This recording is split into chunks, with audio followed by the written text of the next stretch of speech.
আসসালামু আলাইকুম viewers, আক্তারস mini কিচেনে আজকের রেসিপিতে সবাইকে স্বাগত জানাচ্ছি।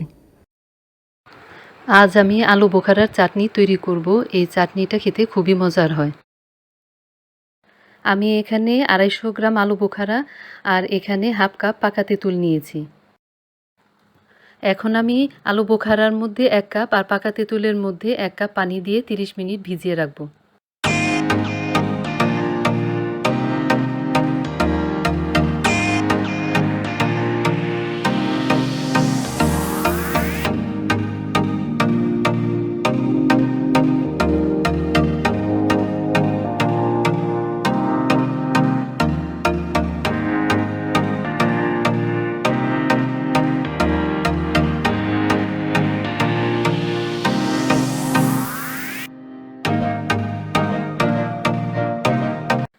আধা ঘন্টা ভিজিয়ে রাখার পর আমি এখন তেঁতুলগুলোকে ভালো করে হাত দিয়ে চটকে বিচি আর খোসাগুলোকে ফেলে দেব আর পানিটাকে রেখে দেব। খোসা আর বিচিটাকে ফেলে দিয়ে আমি এখানে পানিটা নিয়েছি।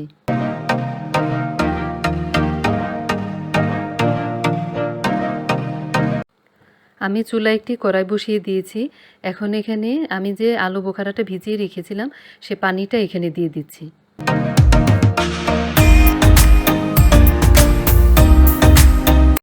এখন এখানে আমি 1 কাপ চিনি দিয়ে দিচ্ছি।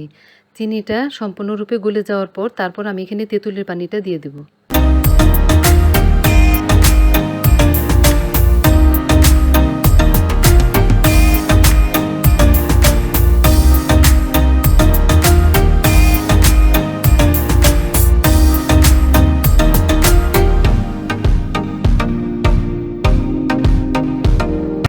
চিনি সম্পূর্ণরূপে গলে গিয়েছে। এখন এখানে তেঁতুলের পানি দিয়ে দিচ্ছি।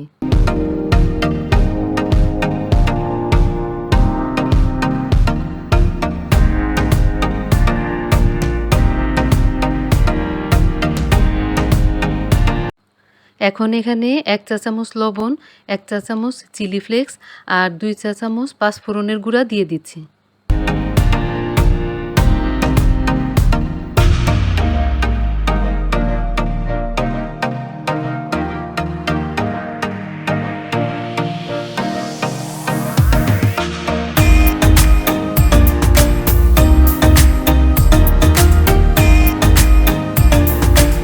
সেই সাথে আলু বোখারা দিয়ে দিচ্ছি।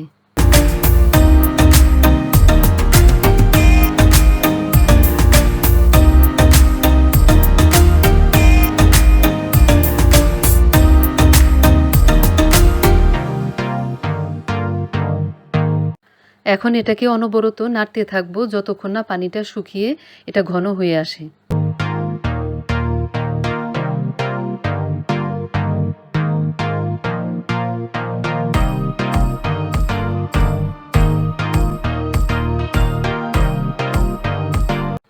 জাল করতে করতে আমার আলু বোখারার চাটনি ঘন হয়ে এসেছে।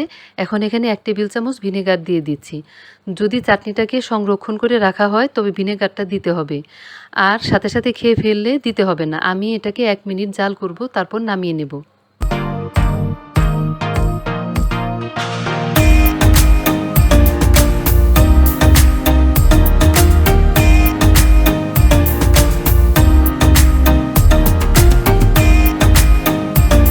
খুব সহজে এবং কম সময়ে তৈরি হয়ে গেল আলু বোখারার চাটনি।